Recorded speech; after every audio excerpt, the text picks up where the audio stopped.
जय श्री राम।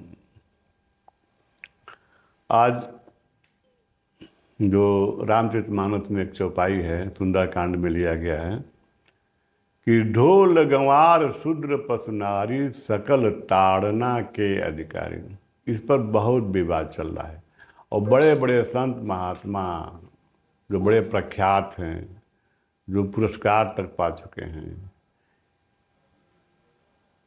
और जो पूरे दुनिया में प्रसिद्ध हैं, कम से कम हमने 50 वीडियो देखा बड़े बड़े संत महात्माओं का। सब ने वही जो उसमें नीचे लिखा हुआ है अर्थ, उसी पर चल रहे हैं।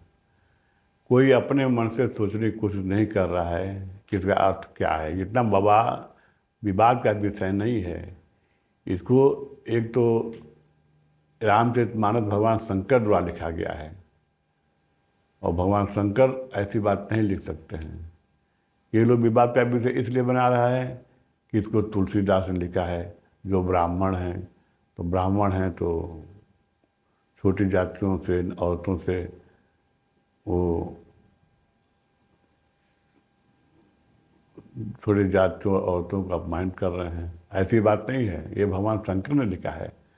रामचरितमानस में इस बात को बताया गया है कि रामचरितमानस मुनि भावन बिरचे शंभु सुहावन पावन। उन्होंने रचा है, शंकर जी ने रचा है। तो शंकर जी की जो भाषा है उसको इन्होंने उन्हीं की बातों को तुलसीदास जी ने अपने अवधी भाषा में लिख दिया है। लेकिन भाव तो सब भगवान शंकर जी का है, वो कैसे गलत हो सकता है। तो यहाँ उस समय का प्रसंग है जब समुद्र को भगवान ने वो किया था, धनुष लेकर के अपना बाण चलाया था, संधान किया था तीर धनुष से। तो उन्होंने मारा नहीं था। ताड़ना मारने का पीटना होता तो जो वहाँ का प्रसंग है जैसा है उसी पर बात करें, आगे पीछे ना बात करें आप लोग। उन्होंने संधान किया था और उसी से समुद्र जो है समझ गया और कह रहा है कि प्रभु भल किन्न मोहि सिख दिन्नी, सीख दिन्नी। हमको आपने शिक्षा दिया है। ये तो नहीं कह रहा कि आपने हमको ताड़ा है, आपने हमको शिक्षा दिया है। तो अब मर ज्यादा पुनि तुम्हारी किन्नी। आज जितने जीवों का स्वभाव है प्रभु, वो आपने ही बनाया है, जीवों का स्वभाव। तो अब कह रहा है कि ढोल गंवार शूद्र पशु नारी। इसमें ढोल जीव तो है नहीं, तो ढोल को कैसे कोई शिक्षा दे सकता है। पशु भी है, उसके पास ज्ञानेंद्रियां नहीं है वैसी जैसे मनुष्य के पास है, उसको शिक्षा देने का कोई मतलब नहीं है। उसने उसी को शिक्षा दिया है जो समाज में सबसे महत्वपूर्ण व्यक्ति हैं या जो बहुत जरूरी है जिनको शिक्षा देना। तो यहाँ ढोल का मतलब आपका ढोलक से नहीं है, यहाँ ढोल का मतलब मनुष्य से है।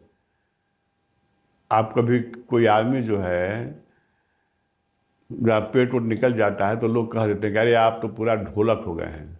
ये ढोलक जो है ये शब्द शक्ति जो अमिधा लक्षणा और व्यंजना होती है, हमको शब्द शक्ति जानना पड़ेगा। कहीं कहीं लक्षणा से लोगों को जाना जाता है।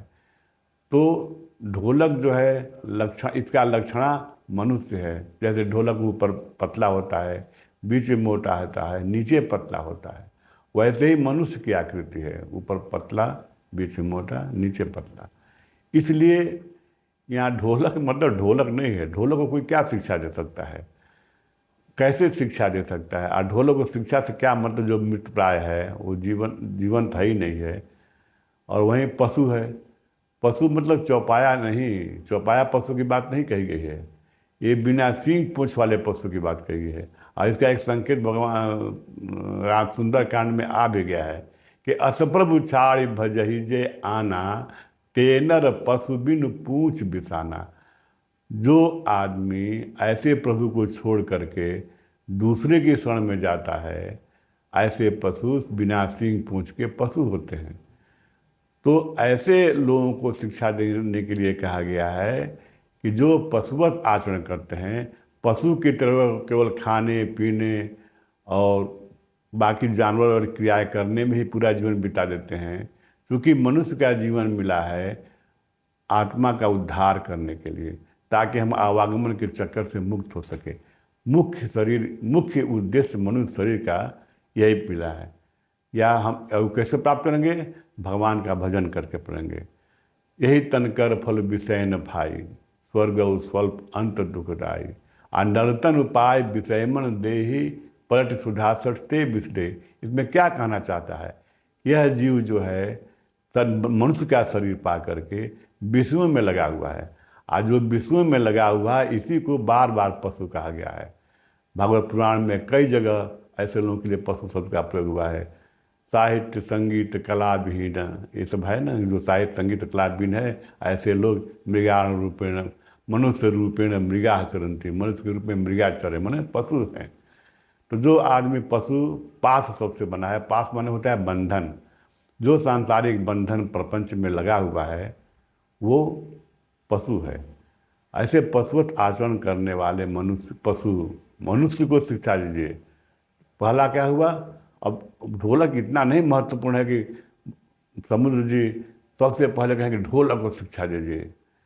ढोल माने मनुष्य को शिक्षा दीजिए। कैसा ढोल, कैसा मनुष्य? जो गंवार हो, जो कुछ नहीं जानता है, वो ईश्वर के बारे में नहीं जानता है, न आध्यात्म के बारे में जानता है।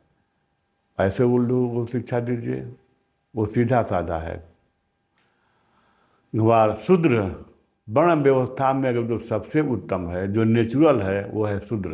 ये वर्ण व्यवस्था के शूद्र की बात हो रही है। क्योंकि शूद्र कोई जात नहीं होती। कोई अपने जात के नाम पे जब कहीं लिखा जाता है कि अपने जात का नाम लिखो, तो कोई अपने जात के नाम के आगे शूद्र नहीं लिखता है। वो जो कर्म करता है उसके अनुसार अपनी जात लगाता है। और जात जो है वर्ण व्यवस्था से नीचे है। वर्ण व्यवस्था उत्तम व्यवस्था है, उत्तम है, जो भगवान ने रचा है। चातुर्वर्ण मया सिस्टम गुण कर्म विभाग पर, गुण कर्म के आधार पर हमने 4 वर्ण की सेवा, 4 वर्ण को रचा है। ये भगवान ने रचा है। तो चारों वर्ण एक दूसरे से उत्तम है। मनुस्मृति जिसको हमारे हिंदू लोग कहते हैं कि हमारा संविधान है मनुस्मृति, उसी में लिखा है कि जन्मना जायते शूद्र, जन्म से सभी शूद्र होते हैं। जन्म से कोई ब्राह्मण क्षत्रिय वैश्य नहीं होता है। जन्म से सभी शूद्र होते हैं। और संस्कारात द्विज होते, संस्कार से द्विज होते हैं। और वेद पाठी विप्रम भवेत, आप ब्रह्म जानात ब्राह्मण। जो ब्रह्म को जानता है वो ब्राह्मण है। जो आत्मवान है वह ब्राह्मण है। जो देहाभिमानी है वो तो जो अपने को देह मानता है। भागवत पुराण में उद्धव ने पूछा है भगवान से कि सबसे बड़ा मूर्ख कौन है? उन्होंने कहा है मूर्खो देहाध्यम बुद्धि। जो देह में अहम बुद्धि रखता है वह मूर्ख है। तो ऐसे मूर्ख जो हैं वो पशु के समान हैं। और तो शूद्र जो है, शूद्र का स्वभाव है परिचर्यात्मकम कर्म शूद्रस्यापि स्वभावजम। जो नेचुरल जन्म से जो शूद्र है तो सबसे उत्तम है। बाकी लोग तो संस्कार से बन गए। अब कुछ लोग तो जाति व्यवस्था में रह गए। तो जाति व्यवस्था को उन्होंने वर्ण व्यवस्था से नीचे रखा है। इसलिए उत्तरकांड में जो आया है कि जे वर्णाधम तेल कुम्हारा, स्वपत्र किरात कोल कलवारा। अब यहाँ पर भी जो लोग अपने को छोटी जात का मानता है, जात कोई छोटी नहीं होती है। ये कर्म के आधार पर जात बनी है। अब कोई कर्म करता है, जो तेल निकालने कर्म करता है, तो ये खराब कर्म है क्या कि तेल ही अपने को शूद्र बनता है? कुम्हार है, बर्तन बनाता है, तो सभी कर्म बढ़िया है। कर्म कोई खराब नहीं है। अगर समाज के विकास के लिए, समाज के लिए क्या मतलब, तेल नहीं बनाएगा तो तेल कैसे निकलेगा? कुम्हार बर्तन नहीं बनाएगा तो लोगों को बर्तन कैसे मिलेगा? तो ये सब तो अब जातीय अपने को छोटा समझते हैं। ये सोचते हैं कि हम लोग अधम कहा गया है। अधम नहीं कहा गया है। ये वर्ण व्यवस्था से नीचे की व्यवस्था है जाति। जैसे राष्ट्रपति होता है, उपराष्ट्रपति होता है, उससे नीचे है। तो अधम थोड़े है वो नीचे है। यहाँ अधम का मतलब नीच नहीं है। यहाँ मतलब है कि जात जो है वर्ण व्यवस्था से नीचे है। तो जो नीचे हैं वो, चाहे वो ब्राह्मण हो, क्षत्रिय हो, वैश्य हो, शूद्र हो, जो भी जात अपने को जात बनाएगा कि मैं जात से ब्राह्मण हूँ, जात में जन्म से कर्म से जो ब्राह्मण हूँ, इसको महत्ता नहीं दी है भगवान ने। उन्होंने वर्ण व्यवस्था बनाया है। तो शुद्ध चूंकि चारों वर्णों में उत्तम है, इसलिए उसको वहाँ पर चूंकि एक ही शब्द लिखना है, तो ढोल गंवार शूद्र, मान लो शूद्र में वर्ण व्यवस्था वाला शूद्र जो उत्तम होता है, जिसका काम ही, स्वभाव ही दूसरे की सेवा करना है। क्योंकि दूसरे की सेवा करने से ही आदमी भवसागर से तर जाता है।